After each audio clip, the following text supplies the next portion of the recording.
सातारा जिल्ह्यात सर्वत्र वाढता उन्हाळा नागरिकांना असह्य होत आहे।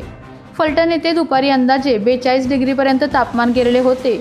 मागील 2-3 दिवसापासून उन्हाळ्याची तीव्रता फलटण शहर आणि तालुक्यात सर्वत्र जाणवू लागली आहे। फलटणमध्ये सर्व चौकात, बाजारपेठेत नागरिकांचा शुकशुकाट दिसत होता। बहुतांश दुकाने दुपारी उन्हामुळे गिरायकांच्या अभावी बंद होती। मार्केट यार्ड, आंबेडकर चौक, रविवार पेठ, महात्मा फुले चौक, अधिकार गृह येथील नेहमी वर्दळ असणारे सर्व ठिकाणी सुद्धा नागरिक कमी प्रमाणात दिसत होते। सर्व शासकीय कार्यालय येथील वर्दळ ही कमी दिसत होती। वाढत्या उन्हाळ्याने नागरिक हैराण झाले आहेत।